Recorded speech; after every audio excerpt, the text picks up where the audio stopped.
Welcome to Gene and Mike do the New York Times crossword. Hi, I'm Jean. And I'm Mike. And today we are doing the crossword for Friday, January 9th, 2026. So, did you find this to be a fantabulous Friday crossword?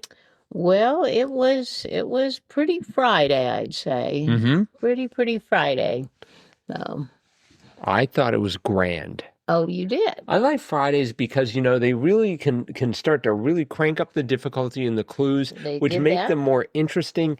And there was hardly any pop culture in this crossword. That is true. It was all just sort of like plays on words. I just really got a kick out of it. Well, good.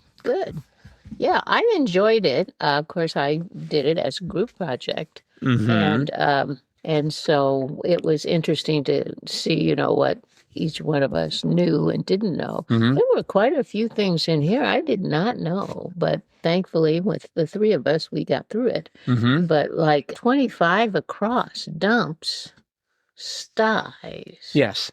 I'd never heard styes. Pigsty. Oh, okay, I see. What surprised me about that is how you spelled it. Yeah. Sties. Yes. It didn't feel right to me, No. but that's the But, way. if it was sky and you had plural skies, it would be Skies. That's true. So, yeah, that kind of threw me. I guess I just haven't seen styes that in the plural that often. No, like never. Right. Sort of the opposite of 53 down. Shenanigan, singular. Yes. And the answer was antic. Right. No, it was like shenanigans and antics. Uh-huh. But I guess you can have one shenanigan. Yes. And the funniest one was 14 across, winning like crazy on a heater. Wow. And I had never heard that. Uh-huh. And so one of our group said, we had in a heater. And she said, I think that's right, in a heater. I said, well, what does that mean? And she said, oh, it means, especially like in casinos, it means, like you're on a streak. And so she said, that could be right, in a heater. And so, we filled out the rest of the puzzle. We just couldn't see any place else where there were any things wrong. And Mhm. so finally I looked up at that, in a heater. Are you sure that's right? And she said, well, yeah, it could be right. And so I just nonchalantly put an O. So could it be on a heater? And it solved. Uh-huh. We were like, we couldn't believe it because we just looked over it so much like, where's the mistake? We just can't see the mistake. But anyway, it was on a heater, Well, that's which I guess is a common phrase in casinos, meaning you're on a roll. See, I've heard the phrase, and I'm sure you have too, on a tear. On a tear, yeah. And so I had enough letters there that I was thinking on a tear was going to be the right answer. Uh-huh. And then for one down, small bit in Bogota, being poco, Mm-hmm. pico is a very, very small unit of measure, Well, but that's Greek. The other person in our group suggested that. Pico? Right. The computer scientist. Wrong language. This was Spanish, not Greek. Mm-hmm. For 10 across, actually, we should talk about one across. Crush, puppy love. Yes. Did you get that right away? No, we put first love. And then that wasn't, love was working fine, but that wasn't really working. So then we tried puppy love, and that worked. Mm-hmm. Mm-hmm. Yeah, I had all sorts of problems. In fact, I didn't even try the top left corner. I sort of moved and started in the center. At first, of course, I'm always worried I'm not going to get any clues today. Uh-huh. But I sort of made progress in the center, then went right. Uh-huh. I think I ended up in the top left. Oh, uh-huh. With 10 across was they get picked up at clubs, and I went for kids.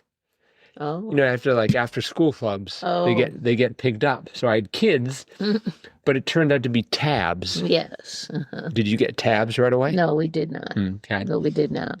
But we all chuckled at 10 down, the T of tabs, which was footwear that lacks defined heels, tube socks. Yep. That was cute. Yeah, that was a great clue. 11 down and A in geometry.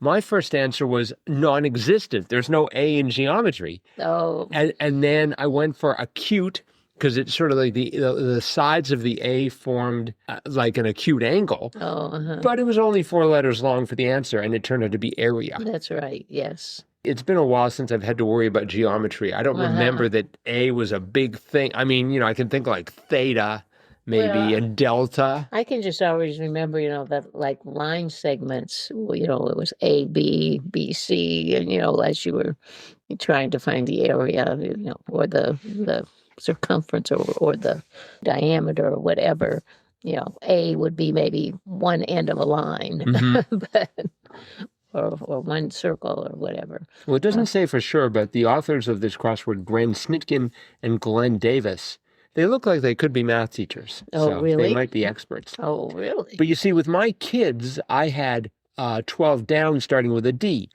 And so for dull, I had drab, Oh, which I felt quite good about. But it was blah. It was blah. The one directly beneath tabs, surfing destinations, for short, URLs. Yep. That was cute. Uh-huh. I thought it was going to be like, first I thought beach, but of course that wouldn't fit. Right. And then I thought, something like an aisle or something. But sirs, I thought sirs because there's like big sir. Oh, sure. So, but that didn't get me anywhere. 16 across, places many Cubans are found, cigar boxes. Oh, yes. That was very funny. Yeah. Which part did you get first, boxes or cigar? Boxes. Really? Yeah, because, when we got 8 down, that just opened that whole thing up there. 8 down was puzzles. Really? And that was vexes. And so then we had the V of love, which got us to first love and then puppy love, and the X, which got us boxes, and then we knew it was cigar boxes because it was Cubans. We were thinking sandwiches, because there's a Cuban sandwich. Oh. And so we were trying to go delis or restaurants, but cigar boxes. But we got that whole thing filled out, except for the O on a heater from vexes. Well, in that same area, 6 down, varieties of this include chocolate and yellow. It was 3 letters long, so I thought it would be T. Oh, no. But it was lab. Yeah. Labradors. Yeah. 34 across, stealthy flyer, air marshal. Right. That was great. Uh-huh. Except I did not realize that marshal should be spelled with just 1 L. Oh, uh-huh. I guess the name has 2. Right. And we had 26 across. This one was sort of obvious. Apple Core CPU. Because they had the question mark there, so that always helped. Yeah. I don't know about 19 across. Clumsy oaf. Oxes? Oxes. Yeah, that was weird. That seemed wrong. It should be oxen. But no, oxes. I mean, I actually wanted the answer to clumsy oafs to be oafs. Right, yeah. But, if they say, like, you dumb ox or something. Right. And I suppose plural would be oxes. I suppose they're trying to emphasize the dumbness by saying oxes rather than oxen. Yeah. 17 down. Item that someone with cold feet might have. Ski. Yeah. Yep, that was funny. Yeah. Oh, 31 down. Did you know that one? That raccoon, humorously. Trash panda. I think I'd never heard that, but one, our youngest, he said, "Oh, I know that's Trash Panda." it was not a debut. It has appeared in the New York Times a total of 3 times. Today, 2023, and 2022. Wow. But I would like to point out, as a member of the SPCP, the Society for Prevention of Cruelty to Pandas, I have to take exception with that clue. It is not humorous. Raccoons are tired of being called trash pandas. Oh, really? Yeah. We're going on strike. Next time you go to the zoo and you go to the raccoon cage, you're going to see nothing there but a sign. Back when you've apologized. That's what it's going to read. Yep. We raccoons, we've had it. Yep. 33 down, very close to trash pandas. That was pointers for some fighters, question mark? Épées. Épées, yes. Once again, épée has made its way into the grid. Another one we all really enjoyed was 61 across, which was, he's great for the time being. Mr. Right Now. Yeah, that was hilarious.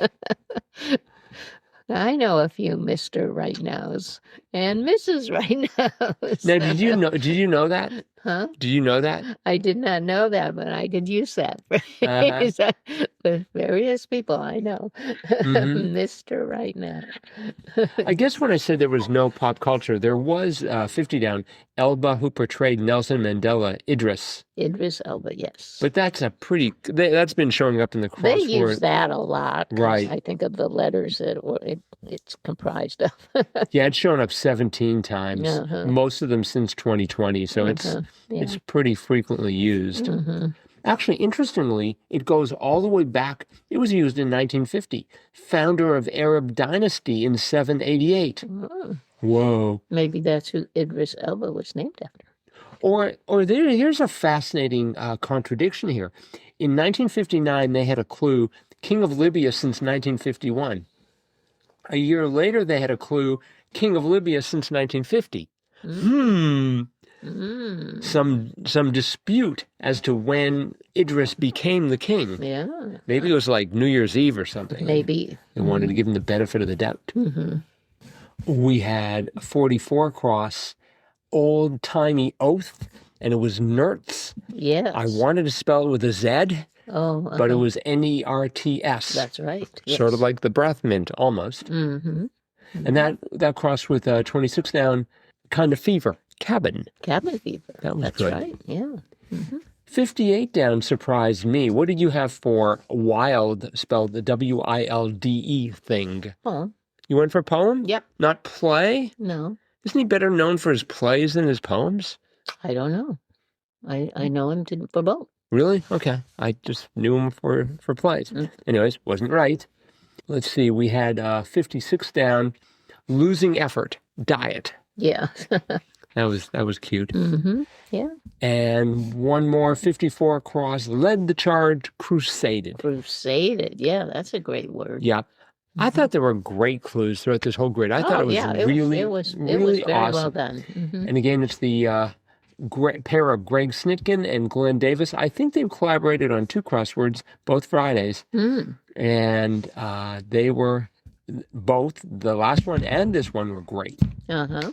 All right, that's it for the crossword. Okay. But it is Friday. That is true. Which means it's time for Fun Fact Friday. Do, do, do, do, do, do. Do you have a fun fact for Fun Fact Friday? I do. I am relieved to hear that. I do. And it goes back to our Tuesday puzzle, where the theme was there's no 2 ways about it. Do you remember that one? I do. We had the no and the on between the it. There's no 2 ways about it. Mm-hmm. So anyway, I thought, I wonder where that phrase actually came from. Oh. So here is the meaning and origin of no 2 ways about it. Wow. The meaning of no 2 ways about it is that something is clear or certain with no room for doubt or dispute.